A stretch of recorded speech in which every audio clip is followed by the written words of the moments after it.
vit tous, hein, c'est pas ça tous les jours. Pas des petits problèmes, non? C'est bon?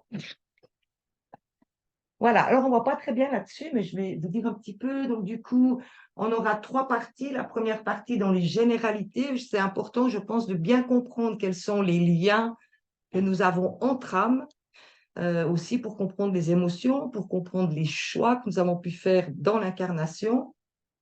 On parlera des guides et ensuite le passage, ce qui est toujours pour autant pour nous que pour celui qui part, si c'est lors d'un deuil, qui est vraiment une possibilité de se transformer. On parlera de l'avant, pendant et après le passage et des dates de l'arrivée sur Terre et dans l'au-delà.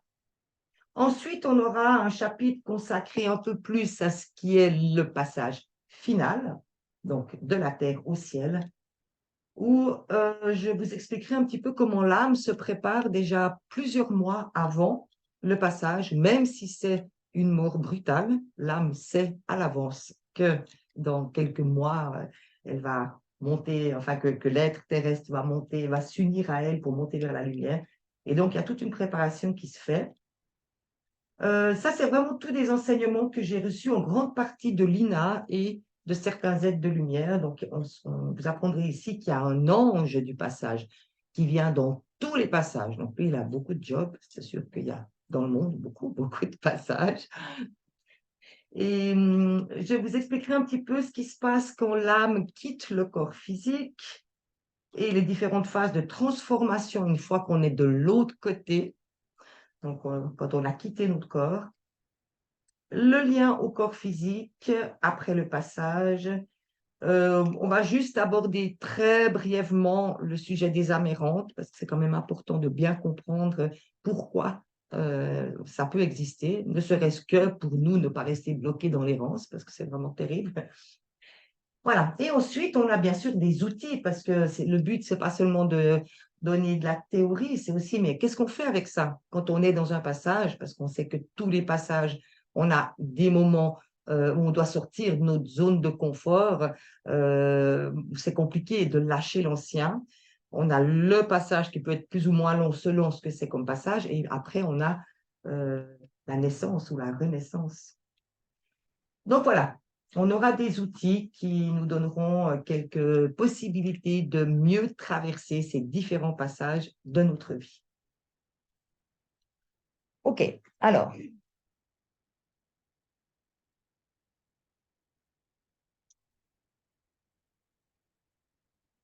voilà, quelques mots sur les liens que nous avons entre âmes. C'est très intéressant de prendre conscience que finalement, avant l'incarnation, on a fait de multiples choix, des choix de se retrouver, pas uniquement dans le cadre de familles proches, là c'est évident qu'on a fait des choix pour être ensemble, hein, des enfants, des maris, des parents, etc., mais également des retrouvailles avec des êtres qui peuplent notre vie, qui marquent notre vie de différentes façons. Ça pourrait très bien être un professeur, ça pourrait être, je ne sais pas moi, l'épicière, ou peu importe, des gens qui nous marquent, qui nous touchent et qu'on a connus avant de s'incarner. On s'est dit, OK, ben là, on va se voir pendant un certain temps pour X raisons. Donc, les âmes font des choix de retrouvailles. Ce qu'il faut comprendre dans un premier temps, c'est que c'est toujours par amour. Même si on a choisi d'être le prof l'un de l'autre en se titillant un peu, on va dire, justement pour sortir de certaines convictions, de certaines croyances, ou pour apprendre le pardon, ou peu importe, c'est des choix qui se font par amour. Toujours. À la base, dans tout lien, il y a d'abord l'amour. Alors après, c'est sûr que les liens peuvent être... le fil d'amour sera toujours là, mais il peut y avoir plein de tâches dessus en fonction de ce qu'on a vécu avec les différentes personnes. Excusez-moi, il y a des choix des âmes des hommes ou des choix des hommes qui sont de l'autre côté. Choix des âmes avant de venir. Avant de venir. Voilà, c'est ça. Donc, on a déjà, tout n'est pas écrit. C'est pas juste quand on dit que tout est absolument écrit. Parce qu'on a, dans le livre de vie, on a différents points qui sont mentionnés, des points principaux euh, quelle âme veut absolument qu'on traverse. Ça peut être des grands bonheurs, comme ça peut être des grandes épreuves, des leçons de vie, différentes leçons de vie. Donc, on a certaines choses qui sont vraiment écrites. Et l'âme fera tout pour qu'on y passe. Et puis, si on évite, parce que on est assez doué pour ça, hein, de se dire, oh non, non, là, je ne veux pas passer par ce truc, j'ai pas envie de. Si on évite, elle nous emmènera autre chose pour que finalement on passe par là. Donc, il y a certaines choses, c'est pratiquement sûr qu'elle arrivera, l'âme et l'autre guide, à nous faire passer. Ça peut être des choses très positives aussi, on est d'accord. Hein, on n'est pas venu uniquement pour souffrir sur Terre, on est aussi venu pour apprendre la joie, pour savourer la vie. Ça, il ne faut pas l'oublier. Hein. Mais voilà, donc on est souvent les professeurs les uns des autres, même si ce n'est pas toujours très confortable, mais c'est comme ça. Voilà, on apprend. Surtout avec les plus proches. C'est là où c'est le plus difficile. Hein, une maman avec un enfant ou un couple, c'est souvent là où c'est le plus difficile parce que vraiment, ça nous touche directement au niveau du cœur. Donc, il y a des retrouvailles qui se font comme ça. Si on veut peut-être juste donner un petit mot par rapport aux retrouvailles de couple, il y a beaucoup de gens qui parlent maintenant de flammes jumelles. C'est devenu un peu une mode, mais ça existe. Il faut savoir que ça existe. Mais j'espère pour vous que vous n'allez pas la rencontrer, votre flamme jumelle, parce qu'en général, ça ne fonctionne pas. C'est terrible, c'est très très rare. J'ai rencontré peu de couples flammes jumelles qui ont réussi une relation épanouie sur Terre. Voilà, donc, simplement ça. Mais voilà, on est des âmes sœurs. On se retrouve soit pour faire un chemin karmique ensemble, justement, pour être profs les uns des autres, ou alors pour une vie entière. Ça peut arriver aussi, évidemment. Ce n'est pas ce qu'il y a le plus fréquent, mais ça peut arriver.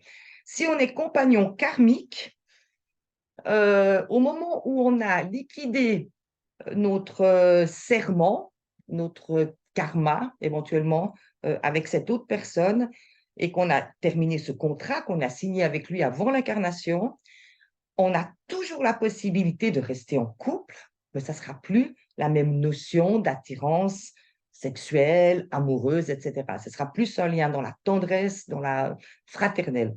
Donc, c'est tout à fait possible de poursuivre, même si on a terminé notre contrat d'âme avec cette personne. Donc, voilà, en gros. Ce n'est pas le sujet de cette conférence, donc je vais passer. Mais juste pour vous dire qu'il y a toujours de l'amour au départ, dans n'importe quel lien que nous avons avec les âmes. Voilà, ce qui est important de savoir, c'est que nous avons tous un guide principal qui est constamment avec nous. Donc, il anticipe avec notre âme tout ce qu'on a décidé de faire dans la journée, admettons, nos projets, etc. Et c'est un travail énorme que ce guide fait pour nous, par amour, encore une fois.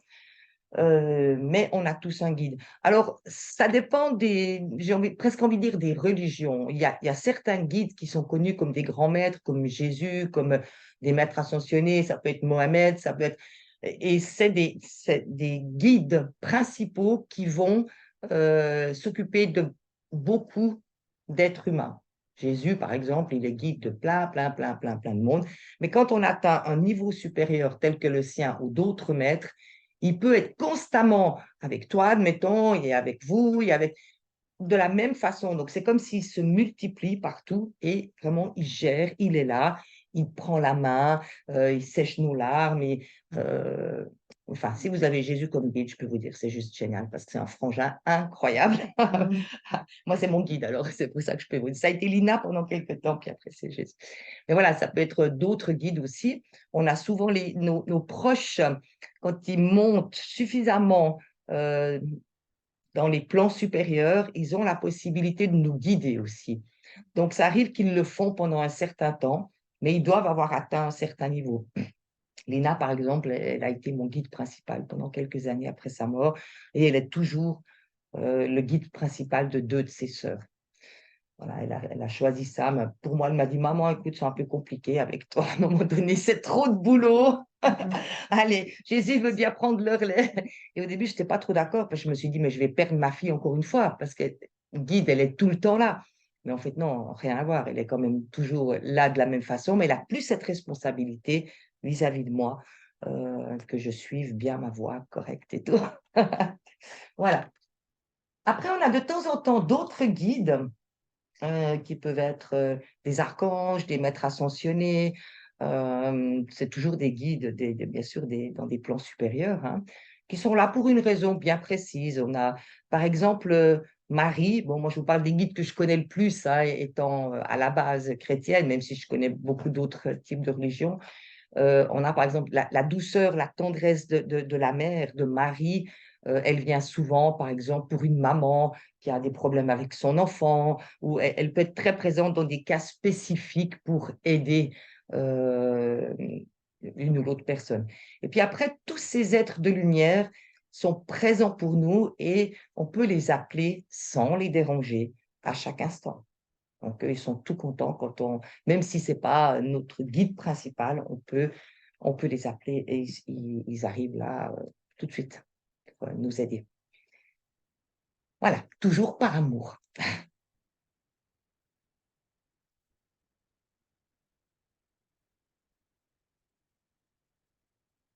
Voilà, donc les différents passages, hein, donc durant la vie terrestre, il y a différents deuils qui se produisent parce qu'on a vu qu'à chaque passage, il y a quand même un deuil de l'ancien à faire, qu'on le vive consciemment ou non. Bon, voilà, on a pris quelques exemples du stade de fœtus à bébé incarné. Donc, là, au niveau de la conscience, ce sera différent. Il n'y aura pas le mental qui sera durant l'action. Je dois faire le deuil de mon état de fœtus, c'est évident, mais c'est quand même des passages importants. Bébé à petit enfant, enfant adolescent, adolescent jeune adulte, parents, parents, grands-parents. Enfin, voilà, on a pris différents exemples. Célibataire au moment où on se met en couple, de couple si on se sépare ou on se divorce, et enfin d'être humain à âme. Donc, pour les êtres de lumière, un passage, c'est juste passer d'une étape à l'autre, passer d'un statut à l'autre. C'est des étapes, en fait. Voilà. Alors, avant le passage, là, on parle de toutes sortes de passages encore. On a toujours la peur du changement qui prédomine. Même si c'est un passage très positif, hein. Admettons, vous êtes dans un petit studio en pleine ville et puis vous allez déménager dans une belle maison à la campagne ou peu importe. Vous êtes très joyeux de ce changement qui arrive vers vous, mais il y a une partie de vous qui résiste et qui doit vivre. Le deuil, c'est peut-être un terme qui est un peu fort, mais il y a des peurs de lâcher cet ancien parce qu'on vit d'habitude. Les êtres humains sont vraiment très euh, figés dans leurs habitudes. Et c'est pas simple de lâcher les habitudes. Et c'est sûr que, bon, si on parle du passage de la vie à la mort ou de la mort à la vie, on va en parler, il y a aussi beaucoup de peur, c'est évident. Alors, durant le passage, durant la phase entre l'avant et l'après, on a très souvent un sentiment de flottement. On le sent très fortement quand on a perdu un proche. Moi, avec Lina, ben, je n'ai pas le souvenir parce que j'étais totalement déconnectée de la réalité. J'avais l'impression d'être plus qu'un robot qui était là, qui fonctionnait pour ses autres enfants, dont la plus jeune qui avait 1 an à ce moment-là. Mais j'ai perdu mes deux parents, dont ma maman il y a 2 ou 3 ans. Et là, j'étais pas vraiment triste. Enfin, si, j'étais triste de voir partir ma maman, mais pour moi, c'était OK, elle partait rejoindre mon papa, et puis voilà. Il n'y avait pas cette grosse tristesse, mais malgré tout, j'étais pendant 1, 2 mois comme si j'étais pas ancrée. Vraiment un sentiment de flottement qui n'est pas super agréable, je dois dire. Et ça arrive très souvent, pendant ou juste après la période du passage. Donc, il y a souvent un désancrage. Et après le passage, alors là, le passage de la mort, c'est évident, et le passage de la naissance aussi, parce qu'ils sont très similaires. Il y a de la tristesse et de la joie qui se mélangent. Alors, quelquefois, on dit, OK, la personne est morte, maintenant l'âme, elle est en joie et en paix. Non, ce n'est pas tout à fait le cas. Parce que de l'autre côté, on voit la douleur, la tristesse de nos proches, Donc, il y a encore des émotions de tristesse. Et ça peut durer un certain temps. Donc, ils ne le vivent pas de la même façon que nous, mais il y a aussi des émotions.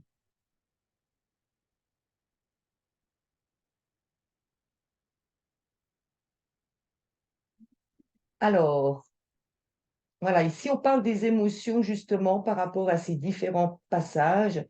Ah ben, je profite de l'occasion pour vous dire que demain, avec les médecins du ciel, on a un atelier pour travailler sur les émotions qui sont les plus importantes pour nous euh, en ce moment. Et ça peut être très différent d'une personne à l'autre selon ce que vous vivez. Donc demain, c'est vraiment un travail qu'on va faire avec les médecins du ciel de l'âme, différents corps jusqu'au corps physique, mais aussi surtout au niveau émotionnel. Comme tout est relié, on peut prendre une émotion d'aujourd'hui pour voir ce qui s'est passé dans une vie passée, par exemple. Donc, tout est d'une chose, on peut aller décoder tout ce qu'il y a autour. Voilà, donc l'avant-passage, voilà, on en a parlé, peur du changement, peur de perdre.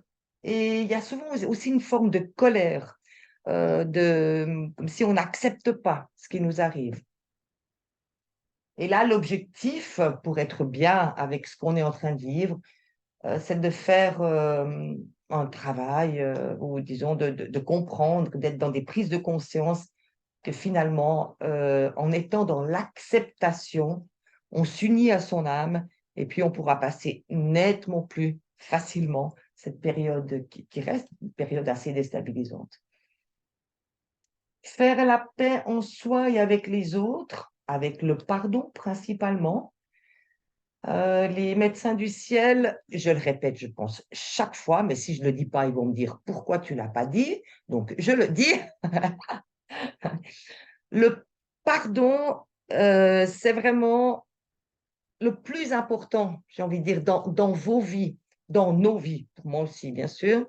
Les rancunes et les culpabilités qui sont en fait de la rancune dirigée contre nous-mêmes, c'est les pires poisons. C'est ce qui nous bloque dans nos chemins de vie. C'est ce qui crée différentes pathologies physiques. C'est vraiment les pires, hein, rancune et culpabilité. Donc, on peut tout à fait, si on a l'intention de sortir de ces schémas, faire, on va en parler d'ailleurs, une prière de pardon, appeler les médecins du ciel ou peu importe les maîtres que vous avez l'habitude de prier et leur demander de nous aider à faire ce pardon.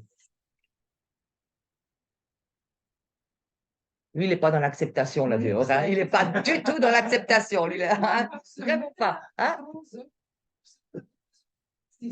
D'accord. On va envoyer de la lumière.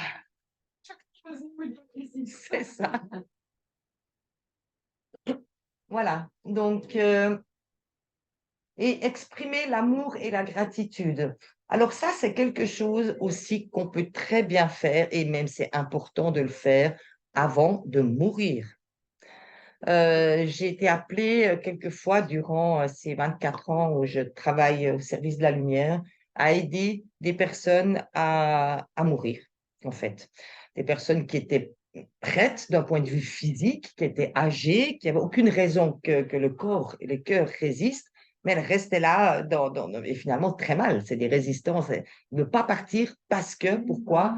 Parce qu'elle n'a pas la paix en elle, cette personne. Et c'est souvent un pardon qu'elle veut faire, qu'elle veut exprimer ou qu'elle veut entendre. Donc, c'est toujours lié, presque toujours lié à ça. Et il suffit que, bon, ben, c'est eux qui nous guident, hein, parce que moi, je connais pas la personne, j'en sais rien exactement ce qui se passe dans sa vie. Et on va lui dire, voilà, fais le travail de pardon ou appelle ton fils. Et là, il y a un travail qu'on doit faire ensemble. Et après, ça lâche. Après quelques jours, la personne, si là, mais en accord avec le départ, mais ça, on demande, la personne s'en va.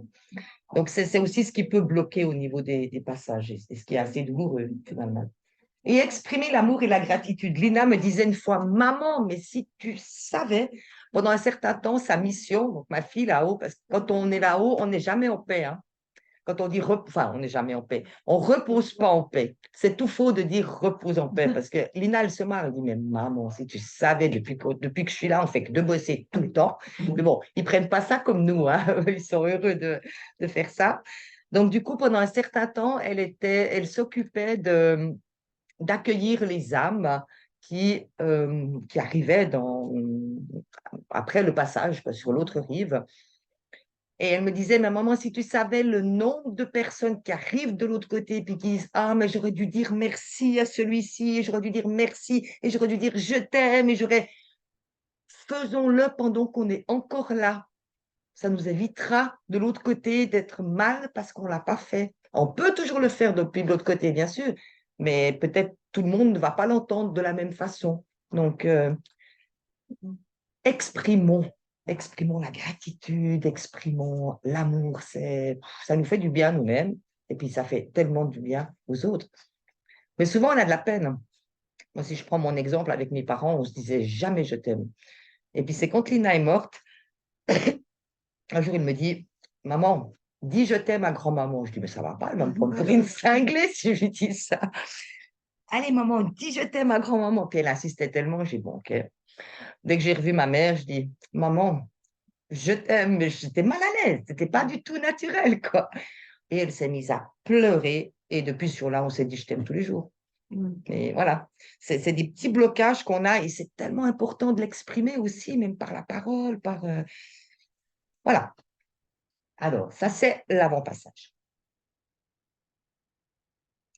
Alors, le passage, sensation de flotter, manque d'ancrage, et selon la nature du passage, ce que les êtres de lumière appellent des paliers, il y a des sentiments d'inconfort. Alors, par exemple, si vous êtes en couple et que ça se passe très mal et que soit les êtres de lumière, les âmes ou les égaux terrestres, peu importe que vous êtes sur une période de séparation, c'est sûr que au moment où on vit ensemble, qu'on est en couple, et puis après, où on est vraiment séparés, il y a tout ce passage intermédiaire qui est extrêmement douloureux, qui est difficile, qui est inconfortable. Et c'est souvent ce que les êtres de lumière appellent des paliers, justement. Ouais. Donc là, ça peut être des passages qui peuvent être longs et on manque beaucoup de patience parce que on aimerait juste que ce soit après, mais on aimerait quand même retourner en arrière. Enfin, peut-être c'est les trucs encore les plus compliqués, les histoires de couple pour ce genre de passage. Voilà. Euh, objectif. Alors là, on n'a pas tellement le choix de se laisser porter par les énergies transmises par l'âme, d'où l'importance de l'union à l'âme. On parlera comment est-ce qu'on peut s'unir à son âme tout à l'heure dans les outils. Parce qu'il y a des choses qu'on ne peut pas contrôler. Admettons, si on prend l'histoire d'un couple, ben, on n'est pas l'autre. On ne peut pas tout contrôler. Je veux dire, quelqu'un nous quitte ou a décidé de nous quitter, bon, ben, on ne peut pas le retenir comme ça. Quelque part, on subit, je n'aime pas trop le terme, mais ça peut être une période où on ne peut pas avoir le contrôle de toutes les situations. Donc, on a besoin d'être rempli d'amour, on a besoin d'être porté depuis ce moment difficile jusqu'au moment où on sort de ce moment difficile par l'énergie de notre âme, par l'amour, l'amour de Dieu, l'amour des êtres de lumière, par l'amour de nos enfants, de nos proches. Voilà, on a besoin de se laisser porter. Donc, on doit aussi accepter que quelquefois on est vulnérable et puis que, OK, ben, je n'ai pas l'impression d'avancer, mais c'est normal, t'inquiète pas, laisse-toi simplement porter. Et puis, bien sûr, la confiance. Alors, en fait, ces émotions sont un peu similaires lors des passages, les passages principaux, donc la naissance et la mort. Hein.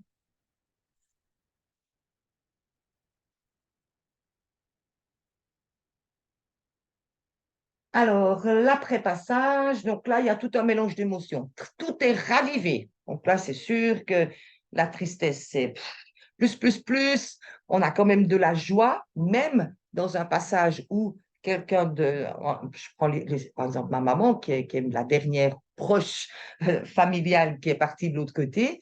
Donc, il y avait cette joie pour elle, cette joie qu'elle souffre plus, cette joie qu'enfin elle revoit sa petite fille Lina. Donc, il y avait de la joie quand même, et puis bien sûr aussi de la tristesse.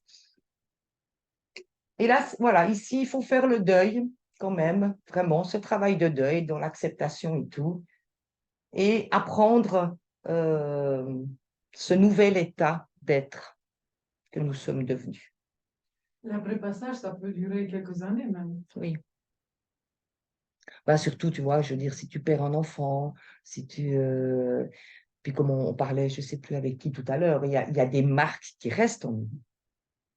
On ne peut pas tout effacer. C'est là, c'est en nous. Alors, il y a, par moments, ça peut s'activer. On peut tout à coup avoir une grosse vague de tristesse qui arrive. Ça m'arrive encore pour ma fille qui est morte il y a 24 ans.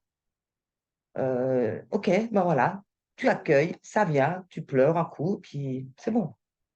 Tu n'es plus retenu dans cette émotion, si tu veux. Mais l'émotion, il faut la vivre. Donc, il y a des marques qui sont en nous et qui resteront. Mais on peut très bien vivre avec ça. Des sujets à traiter encore et à faire la paix sur Ah, certains alors, ça, épisodes. oui, ça aussi. Je le vois aussi avec ma mère qui est partie il y a 3 semaines. Ouais, Et ça arrive, un sujet, bon. ouais, c'est ça, exactement. Tout à fait.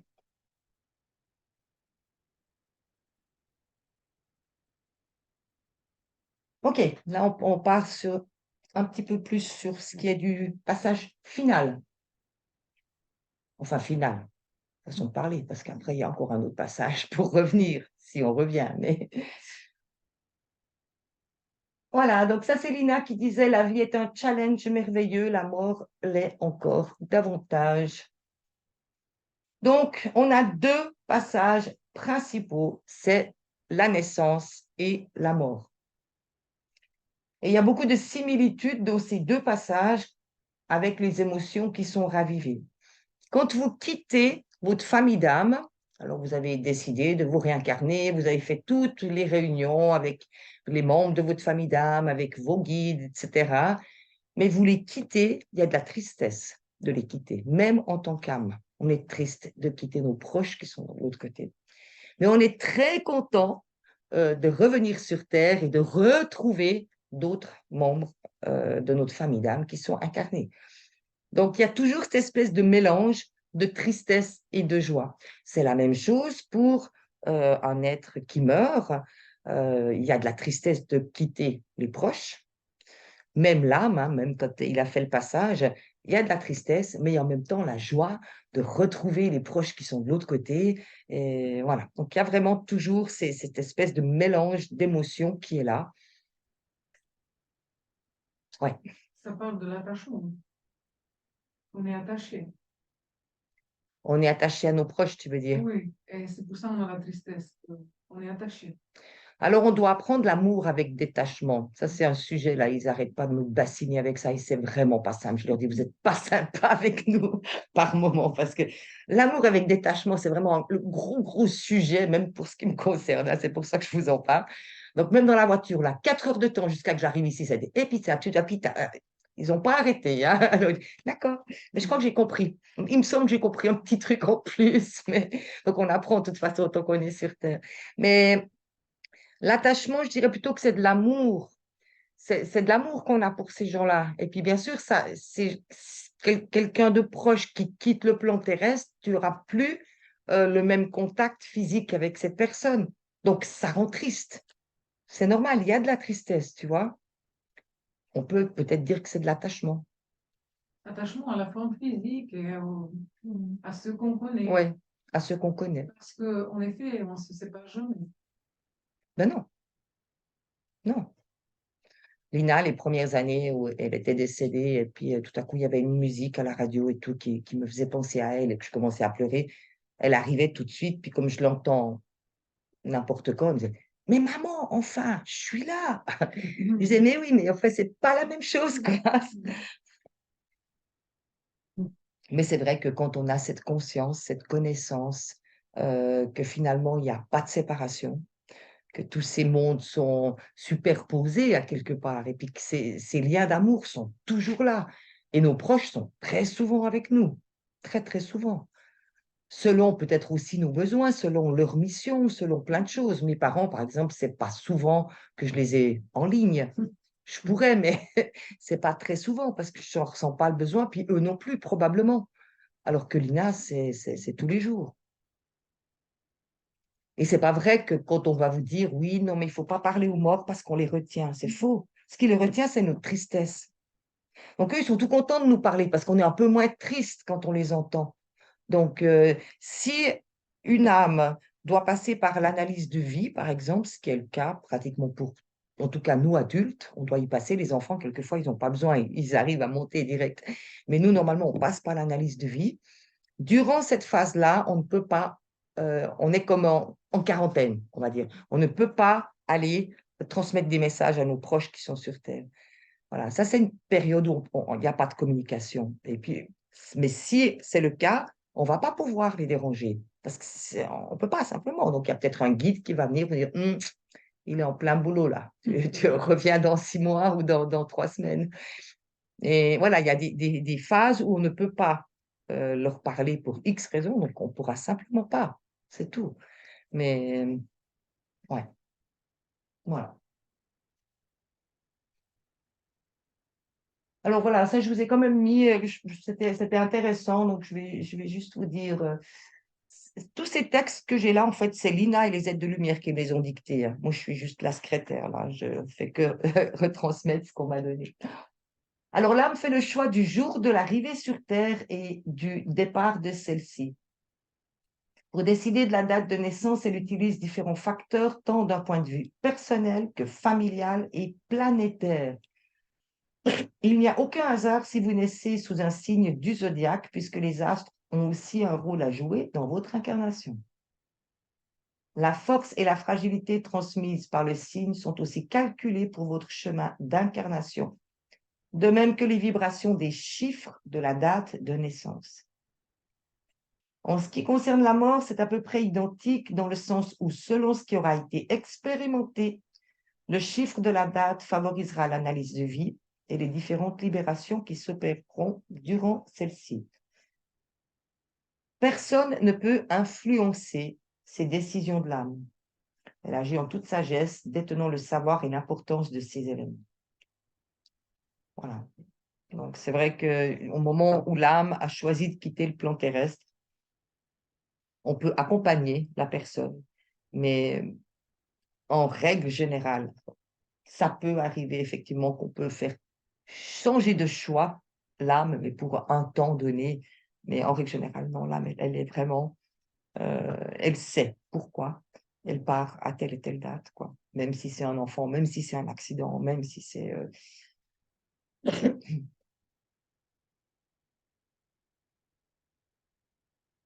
Voilà, donc ça, c'est Lina, 3 semaines avant sa mort à peu près. Alors, j'avais fait une photo et je ne sais pas si vous voyez là, juste là, cette espèce de grande traînée fumée blanche qui arrive sur elle. Là.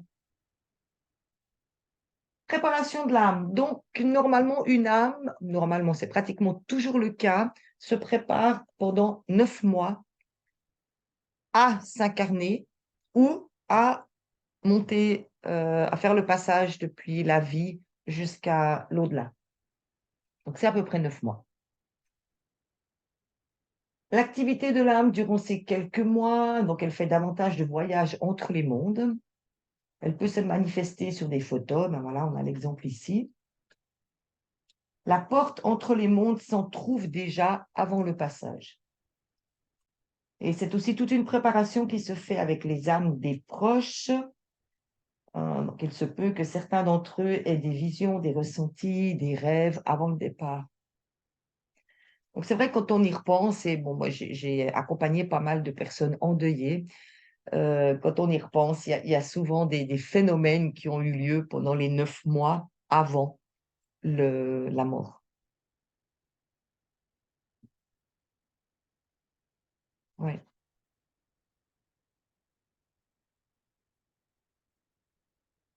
Voilà, ça c'est quelque chose que j'ai appris pendant que je prenais en dictée ce programme, Le Passage, que je ne savais pas du tout d'ailleurs.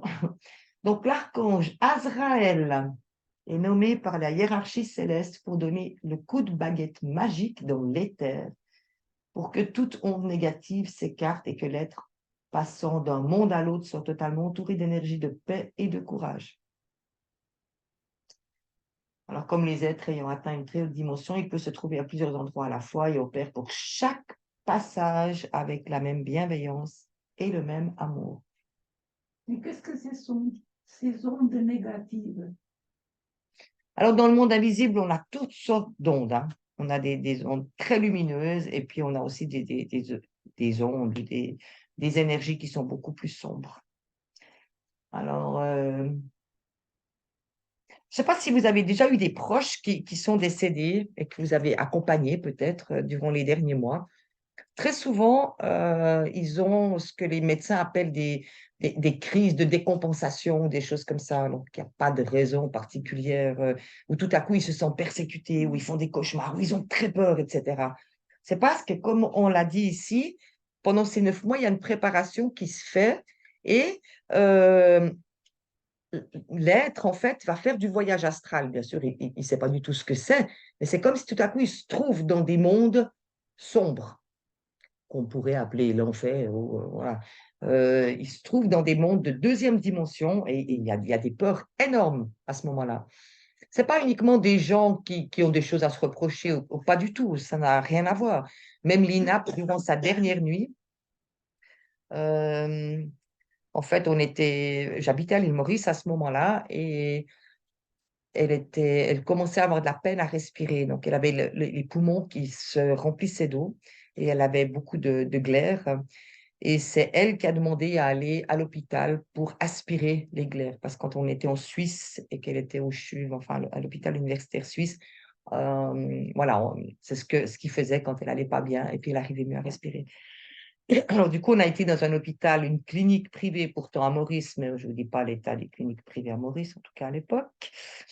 Et alors, j'étais à côté d'elle comme ça, puis elle était assise et puis elle tremblait, elle n'était plus vraiment consciente et elle avait peur. Elle avait très, très peur. Elle me disait, maman, je vois des monstres. Maman, elle était vraiment comme un enfant qui fait un cauchemar, mais un cauchemar éveillé. Donc, elle passait dans différents mondes. Donc, j'essayais de la rassurer. Moi, je ne comprenais rien, bien sûr, parce que je ne savais pas tout ça. Donc, j'essayais juste de lui dire, mais non, mais tout va bien. Enfin, je la rassurais. Et puis, tout à coup, elle s'est mise en arrière comme ça. Elle a ouvert grand ses yeux avec un sourire. Et elle me dit, maman, regarde, comme c'est beau. Et en fait, elle m'a montré une espèce de commode toute rouillée, vraiment moche. Puis je dis, ouais, enfin, voilà, je ne comprenais pas trop ce qu'elle trouvait beau. Ah, par la suite, j'ai compris. Mais donc, il y a ces différentes phases, mais ça peut être duré pendant plusieurs mois. Donc, ce n'est pas uniquement la dernière nuit, puis ce n'est pas parce que quelqu'un a une âme plus ou moins sombre. Donc, il y a ces visites d'êtres un petit peu moins sympathiques qui vivent dans l'invisible, qui peuvent venir perturber l'âme quand elle sort de son corps. Mais du coup, avec notre cher Azraël, on est tranquille. On peut mourir tranquille, en fait. On a... Parce que aussi, l'âme, elle plombe. Et c'est pour ça qu'elle visite aussi tous ces Oui, plans. oui, tout à fait. C'est pas eux qui nous cherchent, c'est nous Oui, on on passe. passe par Oui, chez eux. mais il semblerait que ce n'est pas tout le monde qui fait les mêmes passages quand même. Donc, moi, je n'ai pas non plus tout compris. Il y a encore beaucoup de mystères, mais ouais, effectivement, ce n'est pas obligatoirement eux qui viennent pour nous perturber. Mais ils sont toujours un peu présents, s'ils peuvent un peu nous chatouiller, ils sont tout contents. Donc, c'est vrai que là, on est quand même bien protégé avec l'archange Azraël. Faut que je me note ça quelque part. Si un jour ça m'arrive, ouh, là, ça m'arrivera un jour, bien sûr, tout le monde, parce que j'oublie après. Voilà. Alors, notre archange de la mort, du passage. Donc, au moment où on lâche cette vie, on a la corde d'argent qui relie l'âme au corps physique qui est rompue et l'être dans sa globalité, mis à part le corps physique, bien sûr, se fond dans le corps de lumière avec ses émotions et ses pensées. Le mental de l'être humain fait partie du voyage.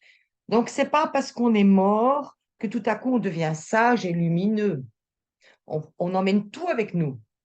On a notre ego, on a toutes nos émotions, c'est aussi pour ça parfois qu'il y a des âmes errantes, parce qu'on emmène tout. Et puis c'est après, de l'autre côté, qu'on va petit à petit se fondre dans l'âme, décrypter ces différentes émotions qui sont peut-être encore présentes. Donc c'est tout un chemin, mais bien sûr avec énormément de bienveillance et d'amour de nos guides et de nos proches qui sont de l'autre côté. Mais voilà, à part le corps physique, on n'abandonne rien du tout.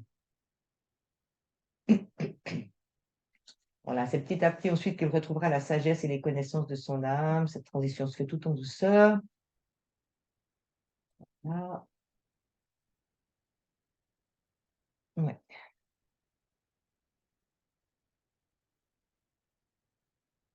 Alors, que se passe-t-il au moment où l'âme quitte le corps physique?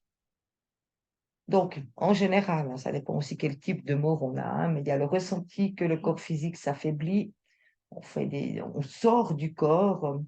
Ça, c'est Lina qui m'a expliqué, hein, parce que comme je ne me souviens pas la dernière fois, ça fait déjà longtemps que je suis morte pour revenir. Donc, il y a il y a une espèce de projection dans le corps de lumière. C'est l'âme qui coupe la corde d'argent qui attache à l'enveloppe de matière. Tous les sens accompagnent l'âme et resteront intacts durant environ 21 jours. Pendant 3 semaines environ, une fois qu'on meurt, on reste sur le plan terrestre.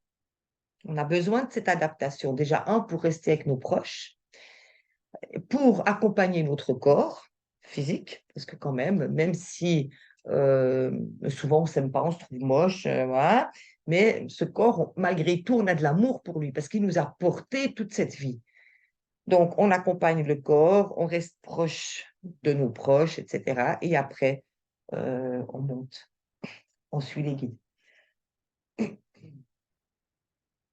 Voilà, donc c'est le guide céleste qui nous prend en charge durant une période de transition d'environ, voilà, c'est ce que je vous disais, 3 semaines. Alors, au début, c'est difficile. J'ai beaucoup aimé prendre des messages de mon papa quand il est décédé, parce qu'il a beaucoup d'humour, lui. Alors, il expliquait que finalement, il comprenait pas qu'il était mort, il essayait de parler à ma maman. Puis, bien sûr, elle lui répondait pas. Puis alors, il s'énervait parce qu'il était, mais enfin, il était en colère parce que ma mère ne lui répondait pas, alors que bien sûr, elle ne pouvait pas entendre, quoi. Enfin, il y a beaucoup de choses. Et puis, ce qui peut être des fois un petit peu difficile, c'est qu'on voit les autres en transparence. Donc, mon père, il me disait que ça a été très, très dur, sa cérémonie d'adieu, parce que finalement, il a vu ce que lui, il appelait les hypocrites, quoi.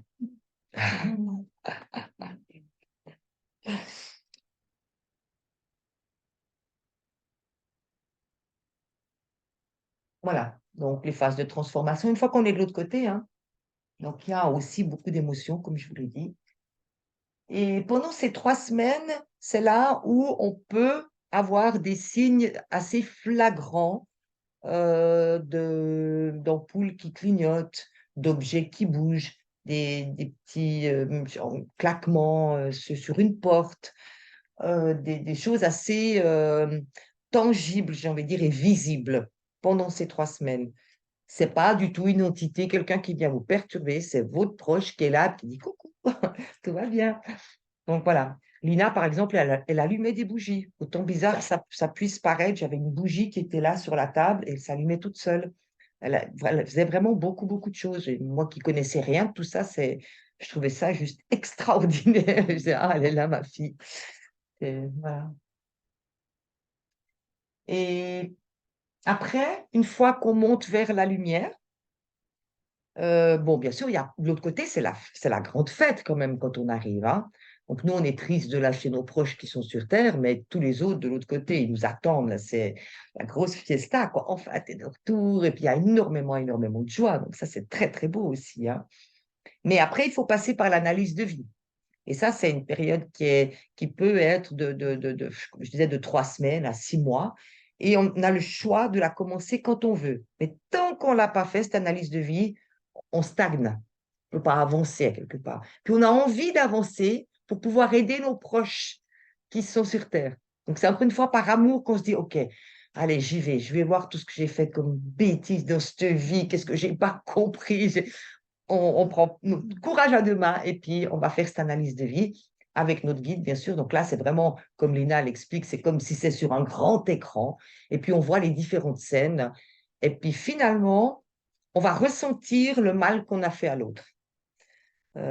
Donc, il y a beaucoup, beaucoup de remords, il y a beaucoup de culpabilité, il y a beaucoup de choses qui ressortent à ce moment-là parce que vraiment, on comprend enfin ce qu'on a fait comme souffrance à l'autre. Enfin voilà, on arrive à tout comprendre dans le ressenti. Donc, c'est extrêmement violent et fort. D'ailleurs, très souvent, ceux qui sont sur Terre, pendant la période d'analyse de vie, ils ont beaucoup d'émotions négatives qui remontent vis-à-vis du mort. Je prends l'exemple toujours par rapport à mes parents, hein, mes parents qui s'entendaient, on va dire, plus ou moins pas du tout, enfin, vraiment pas bien. Et ma maman, à un moment donné, bon, mon père me parlait de là-haut. Ma mère, elle disait, OK, je veux bien qu'il te parle, mais moi, je préfère vivre ma religion comme d'habitude. Je dis, ben, c'est très bien. Donc, elle était dans l'acceptation, mais elle ne voulait pas que je lui en parle, quoi. Et donc, mon père, à un moment donné, dit, bon, Cathy, je reviens, je ne sais pas quand, je vais faire mon analyse de vie. Et OK, bon courage, pas. Et puis là, durant cette période-là, ma mère, elle a été vraiment dans des émotions très, très négatives vis-à-vis de mon père. Parce que finalement, lui, il vivait ce qui n'a pas été très cool, comme mari, on va dire ça comme ça. Donc, finalement, lui, il vivait la situation dans le sens opposé, c'est à quelque part parce qu'il ressentait tout ça. Mais comme on est relié directement à tous ces liens d'amour, ma maman, elle ressentait également cette situation comme si elle se revivait. Donc, c'était un peu dur, là, hein, quand le téléphone, OK, bon, 3 quarts d'heure, papa, c'était, voilà, elle avait besoin, mais vraiment, elle était très, très en colère contre les autres. Mais on peut aussi ressentir beaucoup d'amour parce que Bien c'est sûr. l'amour qu'eux, ils ont pas pu donner Mhm. et ils commencent à te faire l'invasion, comment dire, la flotte d'amour. Alors, disons, pendant l'analyse de vie, bien sûr, ce lien d'amour, il est toujours là, existant, mais l'analyse de vie, c'est vraiment, OK, là maintenant, on voit où est-ce qu'on en est, qu'est-ce qu'on a fait. Et puis, le but, c'est de bien comprendre pour, si on revient, ne pas refaire les mêmes erreurs. Donc, c'est vraiment d'être dans cette compréhension, mais au fond de nous, quoi, même si on est une âme, tu vois. Et puis, donc, tu revis ces situations. Alors oui, il y a de l'amour, bien sûr, mais comme il y a ces liens, ben, l'autre personne qui avait vécu les mêmes situations va aussi plus ou moins mal le vivre durant cette période. Moi, Ou, oui. j'ai expérimenté le fait que l'amour qu'elle n'a pas pu donner, elle essaye de donner maintenant. Ah oui, mais ça, c'est juste pendant l'analyse de vie, Rada. Après, oui, OK, la personne, donc l'âme, va se pardonner, va demander pardon. Donc, il y a tout un travail qui se fait déjà là-haut pour purifier tout ça. Et puis après, oui, l'amour, c'est évident. Oui, ouais, tout à fait. Chez l'enfant, il n'y a pas d'amnésie. Non, Ah, jusqu'à 16 ans, normalement. L'enfant, il monte direct.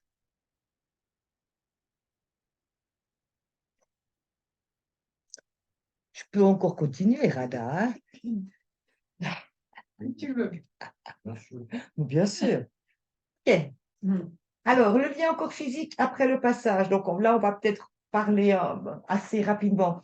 Comme je vous disais tout à l'heure, on est attaché à ce corps malgré tout. Donc, ce qui nous conseille là-haut, c'est, si possible, d'enterrer, ce qui se fait de moins en moins souvent, et puis de laisser au minimum une semaine, ce qui n'est pas possible partout. Parce que Lina, moi, je ne savais pas tout ça, et à Maurice, on n'avait pas à l'époque les frigos. Donc, on enterre ou on incinère pratiquement tout de suite. Le lendemain, elle a été incinérée. Et elle m'a expliqué que ça a été très, très dur pour elle de voir son corps comme ça, brûlé. Elle était encore attachée à ce corps. C'est comme si on doit aussi faire le deuil de ce corps. Voilà, donc si possible, dans la mesure du possible, si on peut plutôt enterrer que incinérer et puis attendre au moins 7 jours pour faire disparaître ce corps. Mais si on ne peut pas, comme tout est toujours possible avec eux, on a la possibilité de demander au médecin du ciel de couper le lien au corps physique. Donc ça aidera grandement l'âme à ne pas avoir cette souffrance qu'a vécue ma fille, par exemple, ou plein d'autres, de voir son corps brûler ou disparaître rapidement. Alors, avec les médecins du ciel, comme avec tous ces êtres d'amour, tout est toujours très simple. Donc, on les appelle simplement, on est tous canal, hein. Ça, tout le monde, on est canal. À la naissance, c'est inné, ça. C'est pas un qui a un don ou l'autre, rien à voir. On est canal et avec les médecins du ciel, on peut vraiment faire beaucoup de choses. Vous pouvez appeler Dieu si vous ne voulez pas appeler les médecins du ciel, peu importe. C'est ces êtres d'amour qui sont là pour nous. Donc, on les appelle et ils vont diffuser à travers nous l'énergie que Lina et ses copains là-haut pourraient appeler énergie de neutralisation des émotions liées à ce corps.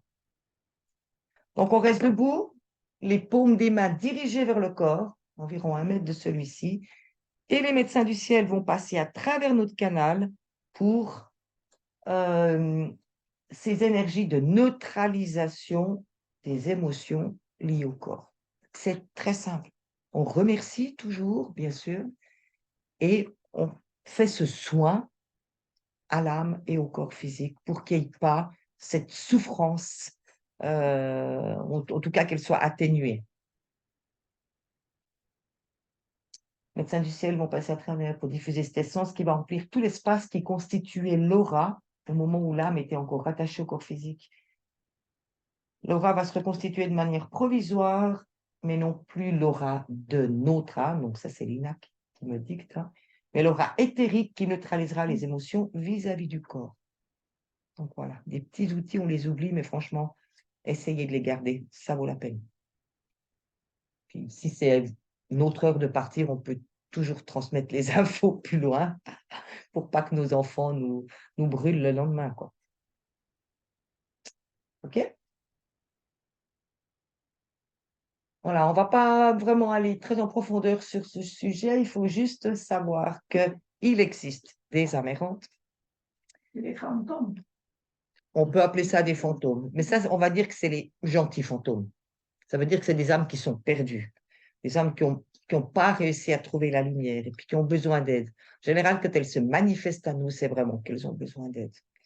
Alors, quelquefois, elles peuvent avoir des attitudes qui nous font penser qu'elles ne sont vraiment pas du côté lumière, parce qu'en fait, elles vibrent plus bas que l'être humain, donc elles sont dans un monde de deuxième dimension, et dans le monde de deuxième dimension, c'est aussi là où on va trouver tous les fantômes un peu moins sympathiques, toutes les forces obscures, etc.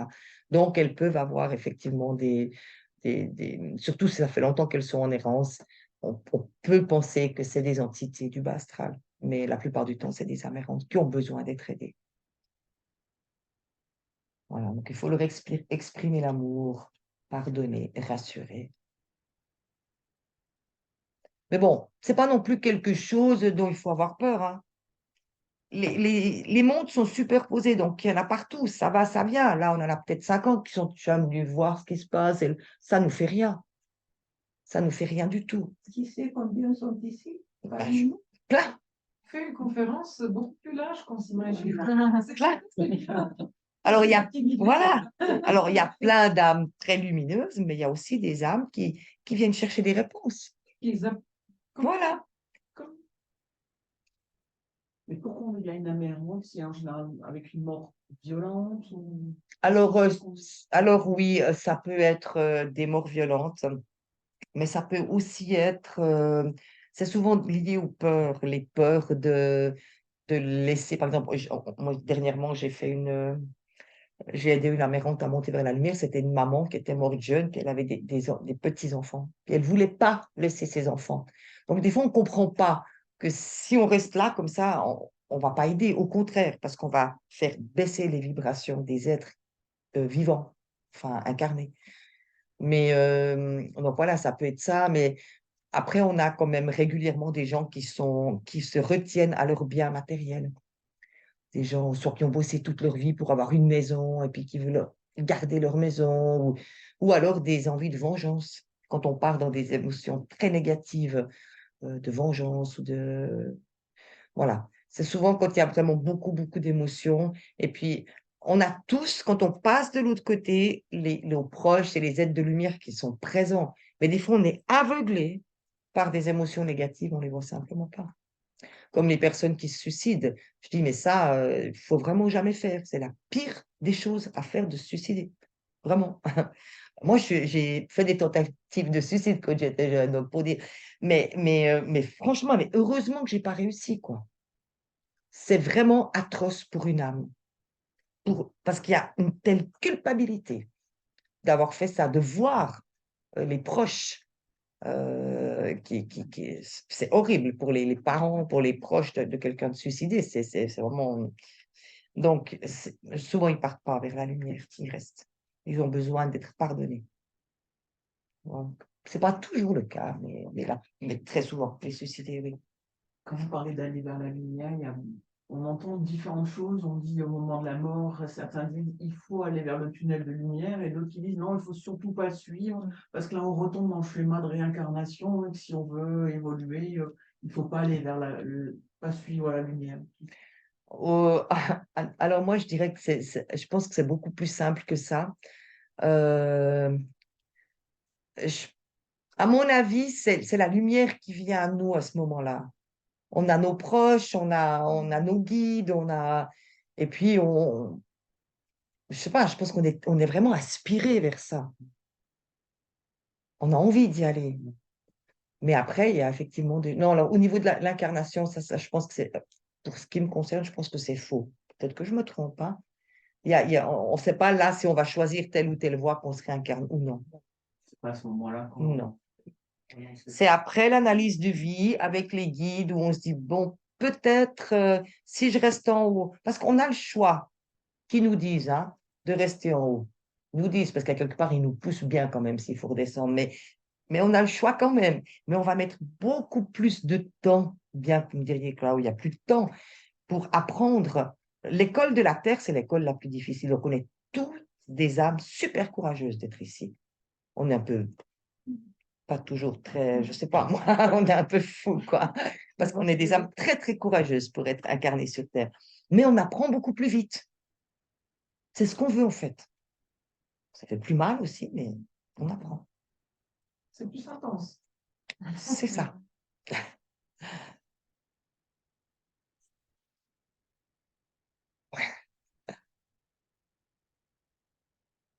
Voilà, allez, quelques mots sur les outils quand même. Alors, résilience. La résilience, donc, pour avancer malgré un choc émotionnel, c'est pas obligatoirement un deuil, une mort proche ou comme ça.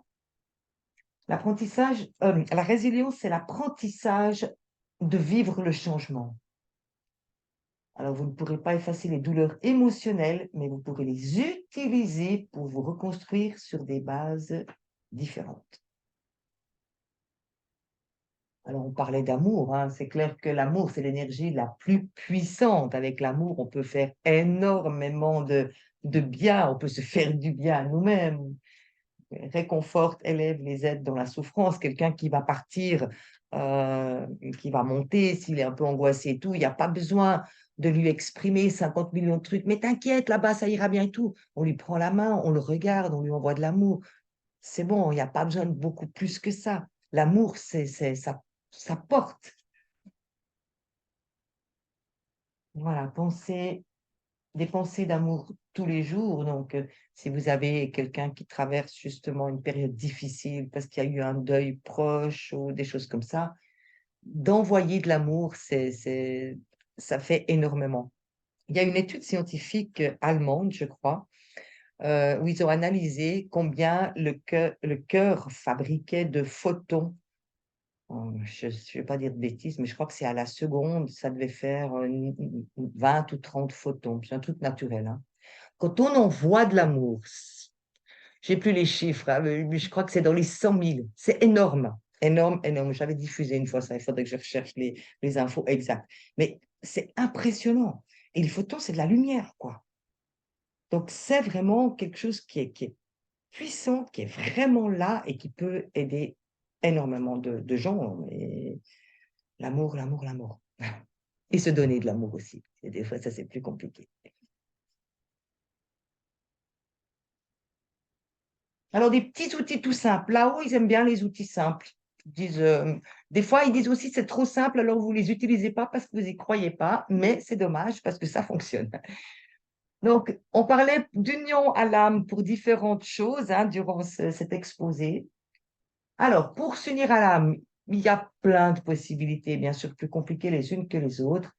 Mais là, on nous donne simplement une phrase à répéter plusieurs fois par jour en conscience, hein. En conscience, ça veut dire qu'on n'est pas en train de penser à autre chose. On est vraiment concentré sur cette phrase. On peut mettre une main sur le cœur. Moi, j'aime bien quand je me concentre pour ce genre de choses parce que je crois que je suis encore plus concentrée.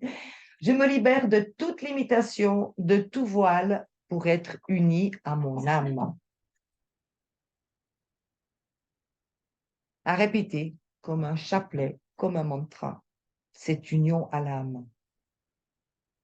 Excusez-moi, mais l'âme est en nous. Comment s'unir plus parce qu'on est dans l'âme? Oui, mais très souvent, on prend des chemins qui ne sont pas des choix de l'âme, ou alors on n'est pas dans l'acceptation des choix de notre âme. Des fois, on en veut à notre âme. Moi, j'en ai beaucoup voulu à mon âme quand ma fille est morte. Donc, on peut se prendre de la distance avec notre âme. On n'est plus, c'est comme si on met des résistances, des filtres, différentes choses. Pas dans l'âme. On est dans l'âme et l'âme est en nous, de toute façon. Sinon, oui, mais on prend de la distance par rapport au plus élevé de nous-mêmes, par rapport à cette pureté de l'âme. Voilà, On n'est pas dans l'union consciente. exactement.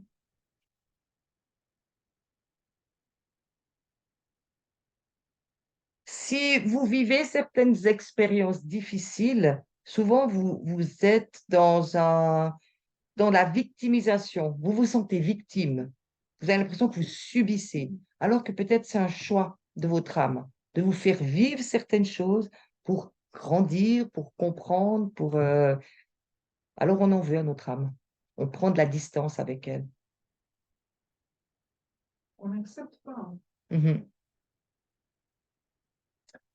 Alors, à la naissance, votre âme vous a donné une énergie particulière qui vous est propre. Voilà, c'est exactement ça, en fait, la réponse. Lorsque vous rejetez l'expérience, lorsque vous la refusez, l'énergie ne peut pas circuler. Donc là, on continue toujours avec l'acceptation et l'union à l'âme. Une main sur le cœur, ou les mains sur le cœur, et on répète, j'accepte tes choix et j'ai confiance en toi.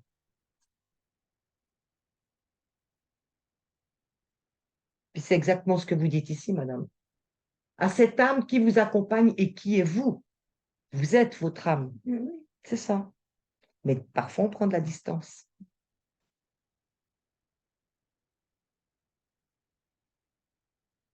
La fameuse prière pour le pardon.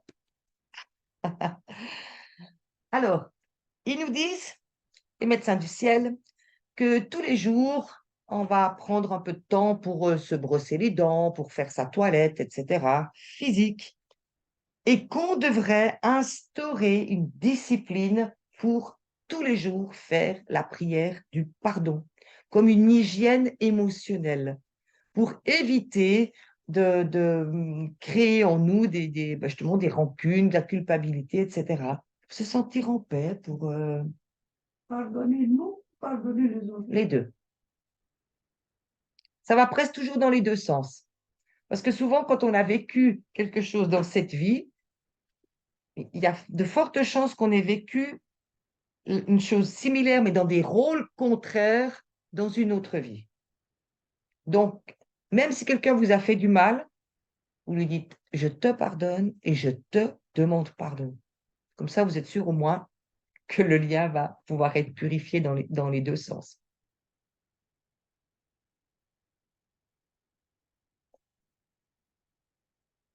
Moi, je ne vois pas qu'est-ce que c'est écrit. Euh,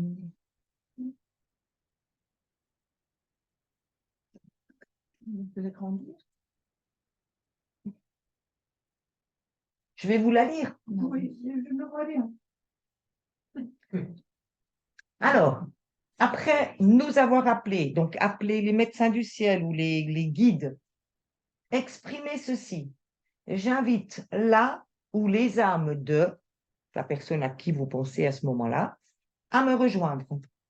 Je vous pardonne pour tout le mal que vous m'avez fait. Je vous demande pardon pour tout le mal que je vous ai fait.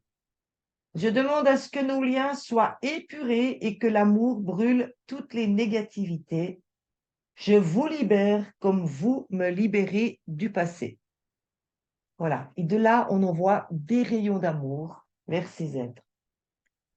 Et ils nous disent qu'il faudrait faire cette prière tous les jours jusqu'à ce que nous arrivions à exprimer l'amour sans résistance. Donc, une quinzaine de jours. De leur côté, les médecins du ciel, ils réunissent les âmes afin d'épurer toute négativité qu'il y a dans le lien. Alors, c'est clair que si vous avez une dizaine de personnes à qui vous pensez, il faut répéter la prière 10 fois. J'invite l'âme de, je sais pas, moi je dis Jérôme, par exemple, et puis après, j'invite l'âme de Stéphanie, j'invite l'âme, et chaque fois, on refait la prière. OK?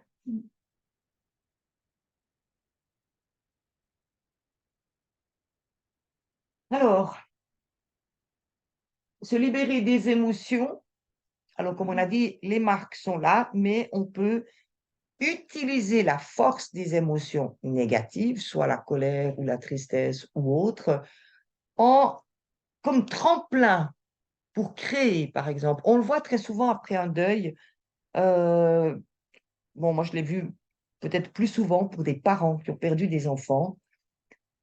Ils sont tellement dans cette tristesse et cette colère d'avoir perdu un enfant quelque part, parce qu'on en veut bien la terre entière hein, quand on perd un enfant, qu'à un moment donné, ils utilisent de manière inconsciente, mais toute cette force de l'énergie négative comme tremplin pour créer soit une association pour les parents endeuillés, soit X chose, quoi, une recherche médicale, ou j'en sais rien.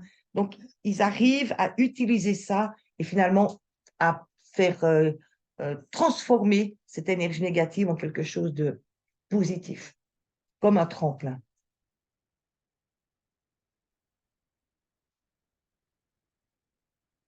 Alors, voilà, c'est ce qu'on nous dit ici, pour transmuter cette énergie de l'émotion. Alors, pour arriver à, OK, mais qu'est-ce que je fais maintenant avec toute cette émotion négative qui est en moi?